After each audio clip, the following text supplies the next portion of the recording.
Dans un petit village côtier nommé Salara, où les vagues chantaient doucement contre les falaises, vivait une jeune femme nommée Liora.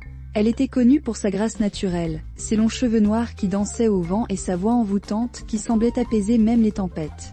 Les habitants de Salara l'adoraient, et les pêcheurs des villages voisins traversaient des mers agitées juste pour l'entendre chanter ou lui offrir des cadeaux.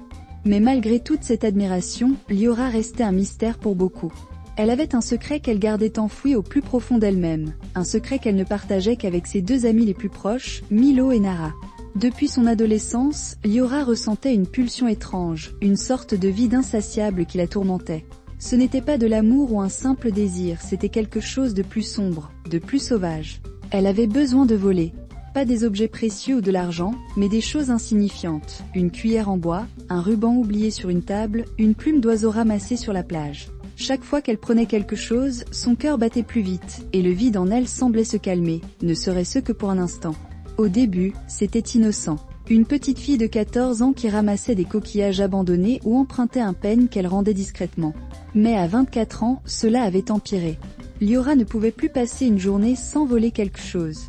Parfois, elle entrait dans une maison pendant que ses occupants étaient à la pêche, prenant une tasse ou un bout de corde, juste pour sentir cette montée d'adrénaline. Elle détestait ça. Chaque objet volé était caché dans une vieille boîte sous son lit, et chaque nuit, elle pleurait en regardant ce tas de trésors inutiles, se demandant pourquoi elle ne pouvait pas s'arrêter. Ses parents, fiers de leur fille si talentueuse, la pressaient souvent de se marier. « Liora, tu es un joyau. Pourquoi ne trouves-tu pas un homme bon pour partager ta vie ?» disait-il. Mais comment pouvait-elle leur dire la vérité? Comment expliquer qu'elle vivait dans la peur que son futur mari découvre sa boîte secrète ou pire, qu'il la surprenne en train de voler quelque chose dans sa propre maison? Alors elle souriait, disait qu'elle n'était pas prête, et gardait son secret bien enfoui. Un jour, alors qu'elle chantait sur la plage, un jeune homme nommé Taro s'approcha d'elle. Il était différent des autres, calme, avec des yeux profonds qui semblaient voir à travers elle sans la juger. Il lui offrit une fleur sauvage et lui dit simplement « Ta voix m'a donné envie de rester ». Pour la première fois, Liora sentit son cœur s'emballer pour une raison autre que le vol. Elle rougit, murmura un merci, et accepta de le revoir le lendemain. Au fil des semaines, Taro et Liora devinrent inséparables. Il lui parlait de ses voyages en mer, elle lui chantait des chansons qu'elle inventait pour lui. Pour la première fois, elle se surprit à rêver d'une vie normale, d'un amour qui pourrait peut-être étouffer ce vide en elle. Taro l'aimait sincèrement, et un soir, sous un ciel étoilé, il lui demanda de l'épouser. Les larmes aux yeux, elle dit oui, espérant que cet amour serait sa salvation. Mais le vide ne disparaissait pas. Même avec Taro à ses côtés, Liora continuait de voler en cachette. Une fois, elle prit une petite boussole dans la poche de son manteau, juste parce qu'elle était là. La culpabilité la rongeait. Elle voulait être honnête avec Taro, mais comment lui avouer qu'elle était une voleuse compulsive? Elle avait peur de le perdre, alors elle se taisait, espérant que son amour suffirait à la changer. Le jour du mariage arriva.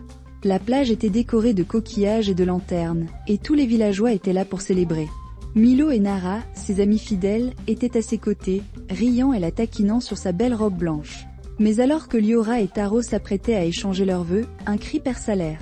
Une vieille femme du village, Madame Cora, s'avança, tenant une boîte en bois à la boîte de Liora. « C'est elle, hurla-t-elle. Elle a volé ma broche, mon fil à coudre, et même la clochette de mon chat. Tout est là-dedans. » La foule se tut, horrifiée. Taro regarda Liora, le visage blême, tandis qu'elle restait figée, incapable de parler. La boîte fut ouverte, et les objets volés et des dizaines de petits riens furent exposés à la vue de tous. Les murmures devinrent des accusations, et Liora sentit le poids de la honte l'écraser. Taro, sans un mot, tourna les talons et partit, laissant Liora seule au milieu de la plage. Milo la ramena chez elle, pleurant avec elle alors qu'elle s'effondrait. « Pourquoi, Liora ? Pourquoi ne nous as-tu rien dit ?» demandait-il. Mais elle n'avait pas de réponse. Pendant des jours, elle resta enfermée, refusant de voir quiconque, son cœur brisé par la perte de Taro et la révélation de son secret. Mais qui avait donné la boîte à Madame Cora? C'était Nara, sa meilleure amie. Depuis des années, Nara enviait Liora, sa beauté, sa voix, l'amour qu'elle recevait si facilement. Quand Taro était entré dans la vie de Liora, Nara avait senti la jalousie la consumer. Elle avait découvert la boîte par hasard un jour où elle aidait Liora à ranger, et elle avait attendu le moment parfait pour l'utiliser contre elle.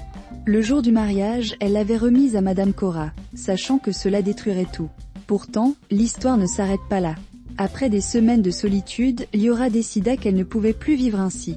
Elle alla voir un guérisseur du village voisin, un homme sage qui écouta son histoire sans la juger. Il lui expliqua que ce besoin de voler pouvait être une maladie de l'esprit, quelque chose qu'elle pouvait combattre avec de l'aide. Lentement, grâce à des remèdes et des conversations, Liora commença à reprendre le contrôle de sa vie. Ce n'était pas facile, mais elle était déterminée. Un jour, une lettre arriva. C'était Taro. Il écrivait qu'il avait été blessé, mais qu'il avait réfléchi. Il savait maintenant que le problème de Liora n'était pas un choix, mais une lutte. Il lui demandait de le rejoindre pour parler. Tremblante d'espoir, Liora le retrouva sur la plage où ils s'étaient rencontrés. Ils parlèrent pendant des heures, et Taro lui promit de la soutenir dans sa guérison. Leur amour renaquit, plus fort qu'avant. Quant à Nara, elle finit par avouer son acte, rongée par la culpabilité. Elle demanda pardon à Liora, qui, malgré la douleur, accepta ses excuses. Mais leur amitié était brisée à jamais. Liora et Taro se marièrent finalement, avec Milo comme témoin, et ils vécurent une vie simple mais heureuse. La morale de cette histoire ? Les secrets, aussi petits soient-ils, finissent toujours par remonter à la surface. La vérité, même douloureuse, est le premier pas vers la liberté. Et méfiez-vous de ceux que vous appelez amis. Parfois, la jalousie se cache derrière les sourires les plus sincères.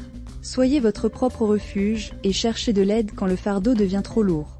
Merci d'avoir écouté cette histoire, à bientôt pour une prochaine.